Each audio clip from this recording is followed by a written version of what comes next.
Hey, thanks for watching today's video. If you're watching this, chances are you've invested in stocks before, or you probably own stocks now, and you may have wondered at some point, how many stocks should I actually own? Well, that's what we're going to talk about today, and I'm going to talk about sort of who should own how many stocks and the effects that that has on your overall portfolio. So let's get into it. So when we talk about, how many stocks you want to own, that's going to affect the range of outcomes for your overall portfolio. And when it comes to your specific portfolio, it's going to affect it in two ways, in volatility and risk reward profile. So the first one I'll talk about is volatility. And so volatility is just how your portfolio moves up and down, day to day. So low volatility would be sort of a smooth line like this, and then high volatility would be a lot more, of a crazy ride like that. And I'll talk about in just a second why you would want to go with the higher volatility potentially. Let's look at a really simple example so that we can sort of get the effect of what happens when you own several different stocks as far as volatility goes. So let's say in a single day, you have 5 different stocks and they're all weighted equally. And for the day, the returns are 3%, one goes down 2%, one goes down 7%, one goes up 5%, and the last one goes up 1%. Okay, and so individually, those are all pretty big moves up or down for a single stock in a single day. But if you had all 5 of these combined together, sort of equally weighted in a single portfolio, your return for the day would actually be 0. And that's because they all average out. So we could sort of see from this that, the more stocks you own, the more they're going to average out, and the smoother your ride is going to be along the way, versus if you just owned 1 or 2 stocks, you could get that -7 or that 5% in a single day, and the ride is going to be a lot more choppy. So the more stocks you own, the lower your volatility is going to be, and the fewer stocks you own, generally your volatility is going to be higher.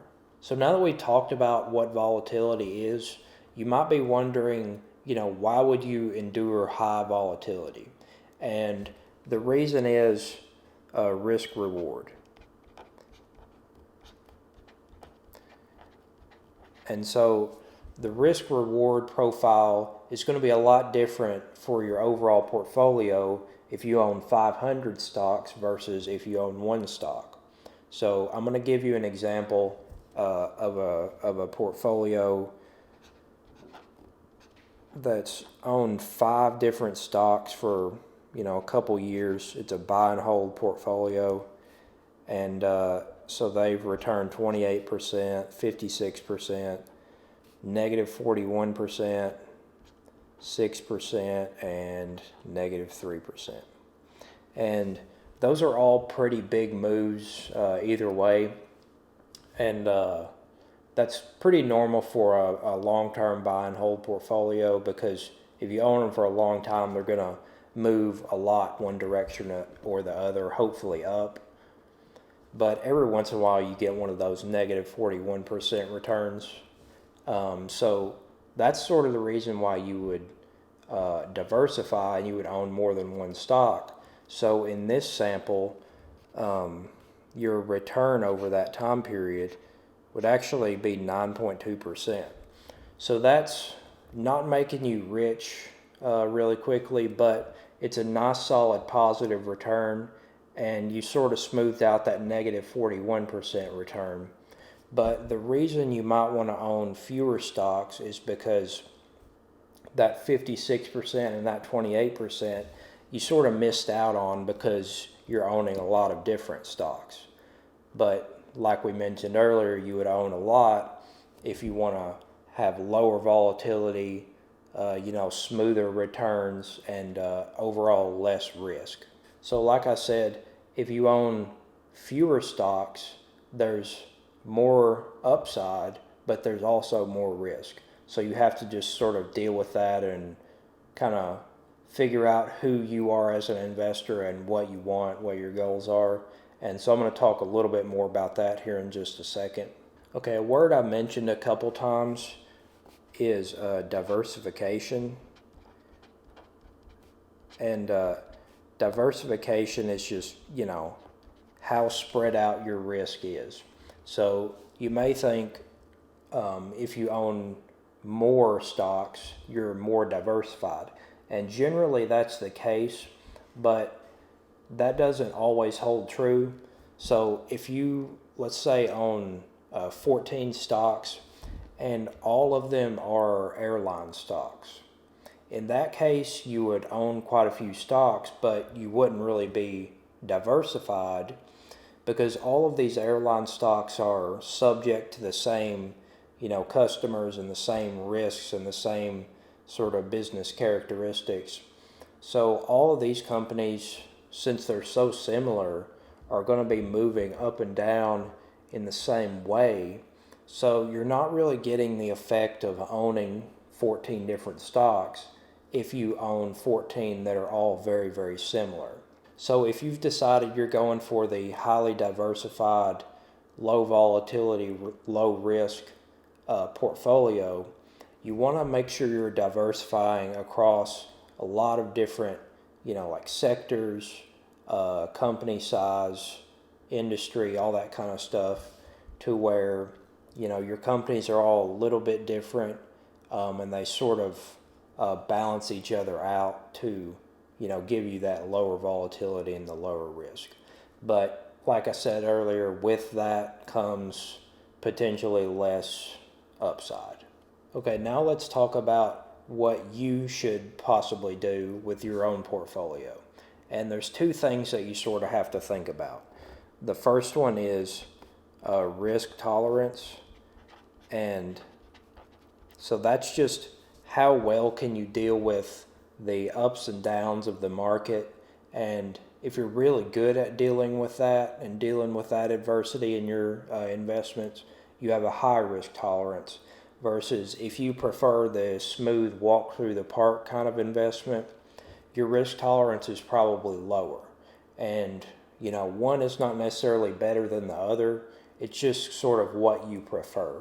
So if your risk tolerance is really high, you might can get away with owning fewer stocks, versus if your risk tolerance is really low, you may want to own a lot of stocks and be diversified, and maybe own an index. The next factor you want to think about is your confidence, in your ability to invest successfully. So if you've been an investor for a really long time and you've seen a lot of different stocks and analyzed a lot of them, you're probably pretty confident in your abilities. So if that's the case, you may be more comfortable owning fewer stocks, because if you're that confident, why would you own more? Well, there is still some uncertainty, even if you're a professional. But if you have no idea what you're doing, you may just want to own a lot and just play it safe.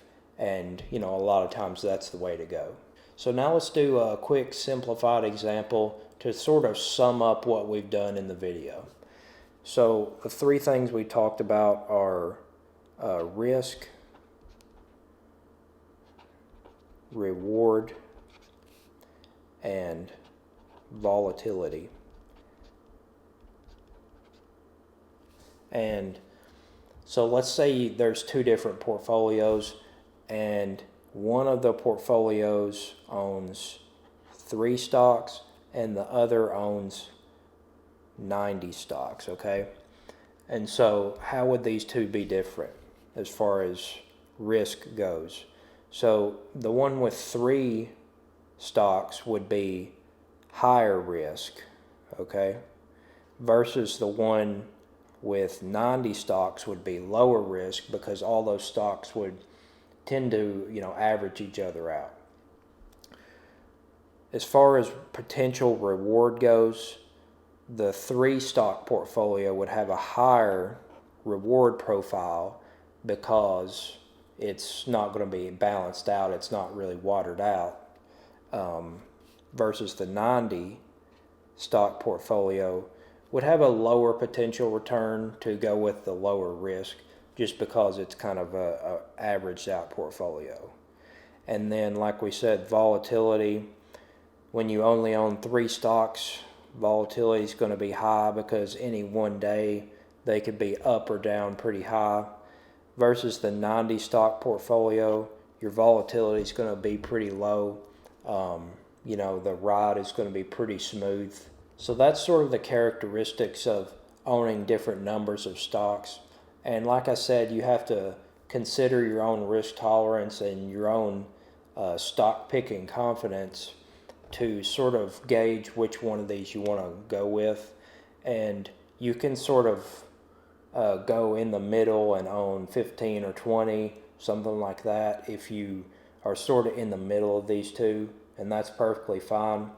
Or you can just own the index, which will give you easy diversification, so you don't even have to pick stocks at all. You can just own, the S&P 500 or the NASDAQ index, and that'll give you quick and automatic diversification of lots of different companies. And that's sort of the easiest way to go if you want, lower volatility, higher diversification. I hope this video helped you out with your own investments. If it did, leave a like and comment below if you have any questions about this stuff, and I'd be happy to answer them. And if you like the content, consider subscribing to my channel, and I'll see you in the next video.